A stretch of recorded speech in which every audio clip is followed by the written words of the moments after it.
talk to you, because Oh, that would be okay. more natural. Oh, okay. Okay. Great. Hello. So, All right, do you want to so shut the door? We're recording. I guess you have to go. Yeah. Sorry, did you guys book this room? No, but we're doing it as an emergency need to use for the video thing. If anybody needs it, we can hopefully steal it for a few minutes. The office manager, he's always doing that. Okay, say when. Anytime's good. Oh, great. So, Raj, why is it important that we ask who has power over food?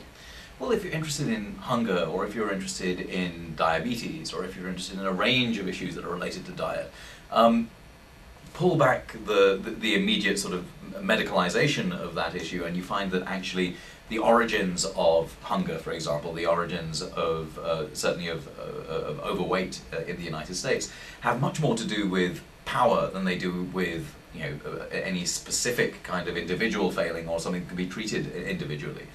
Because hunger the world over isn't a problem of an insufficiency of food, it's a problem of not having enough power to be able to control the diet you have. And that means that if you are incredibly poor, you are unable to feed yourself because you just don't have the money. But what we're also seeing, there's the sort of, there used to be a time where the poor were very thin and the rich had collars that, sort of the necks that spilled over their collars. These days, poverty and overweight are, particularly in developing economies, two sides of the same coin. I mean, but you don't often have people who are malnourished in the United States, but you do have people who are food insecure. And food insecurity is that condition where you are unsure in any given year where your next meal is coming from at some point during that year. And there is a very strong association between being food insecure and being overweight. And that association, again, has everything to do with power. Because if you don't know where your next meal is coming from, the chances are that you're going to be looking for calories that are cheap. And when you can buy, 420 calories of cola or 17 calories of lettuce for $1, and when $1.50 is about what a food stamp will stretch to per meal, then obviously power matters. So I think just if you want to understand the sort of deeper reason why people go hungry and why there are understanding some of the sort of deeper epidemiology. I think power is important, but I think it's also important just to take a step back from the individualization and the medicalization of what is understood to be sort of diseases of diet, and understand why it is that we live in a society where those these diseases are far more prevalent. You need to really be talking about power. There's a lot more and more awareness about food-related health issues. How can people get involved in food security or food sovereignty movements? So this term food sovereignty it comes from an international peasant movement called La Via Campesina, the peasant way. And they have this a very long definition of what food sovereignty is, and it is on Wikipedia. But the essence of it is that it is about democracy in our food system. It is about, in other words, equalizing the inequalities in power that exist in the food system. And there are a lot of ways in which people are already doing that. In North America, there are 200 food policy councils, which involve local government, school boards, activists, farmers, chefs, working together to make sure that no one goes hungry in a community. But a lot of the ways that people, you have, so one of the ways that democracy works requires a certain kind of equality, and that means addressing the inequalities that exist in our democracies and in our economies right now. One of the ways to do that is to sort of push back against the power that the big food has accumulated, and professional associations, oddly, have emerged as one of the ways in which people can join and push back against these inequalities in power.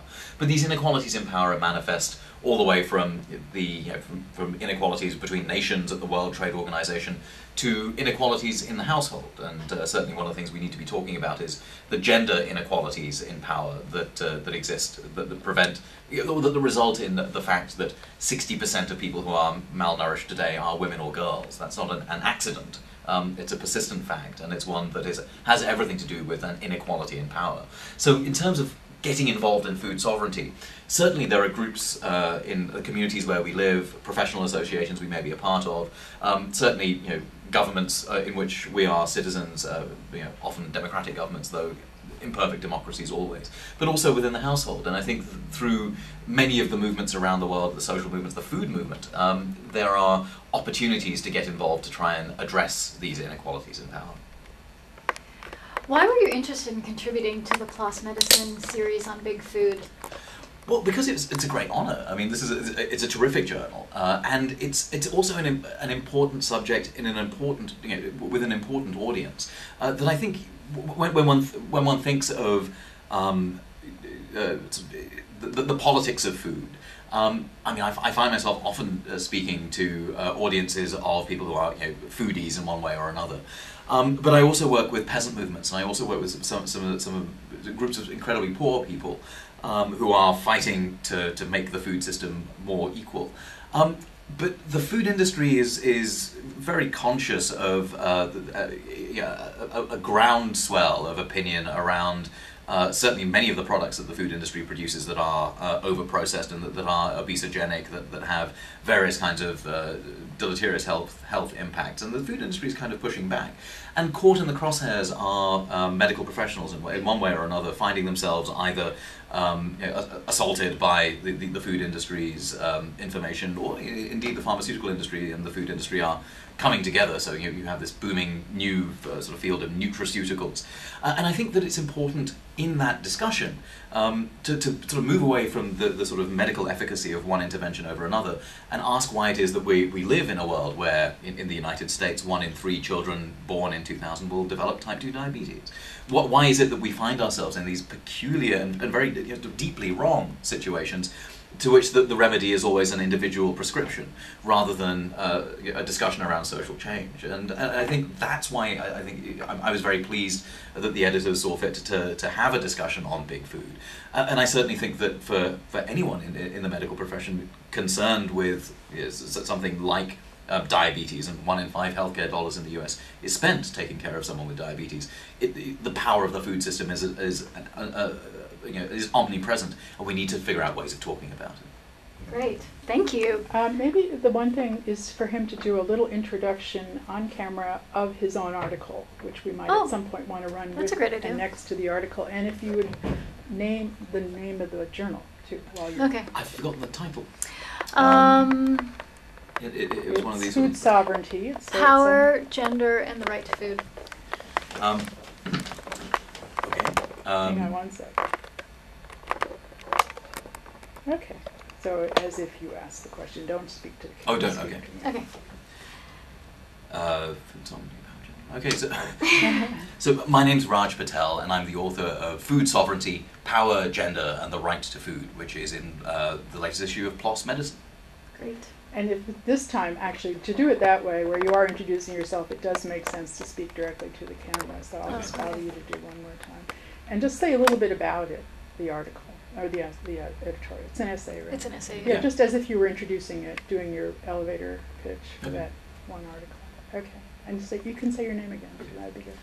My name's Raj Patel, and I'm the author of Food Sovereignty, Power, Gender, and the Right to Food. And this is a commentary in the latest issue of latest issue. Start again. Over. Yeah. My name's Raj Patel, and I'm the author of Food Sovereignty, Power, Gender, and the Right to Food. And it's a commentary in the latest issue of PLOS Medicine about one of the deep inequalities that is sort of characteristic of the world of food and hunger, but which often goes unspoken, which is around the inequality in gender. If you notice that around the world today, 60% of the nearly 1 billion people who are malnourished are women or girls, that's the point of departure for asking a series of questions about who is it that has power over food, whether it's in the household or whether it's the level of corporations and governments the world over. The inequality in power that produces hunger in women, that produces the fact that the majority of people going hungry are women and girls, is something that when you start pulling at that thread unravels a far broader world that I think we need to be talking about. Great. Great.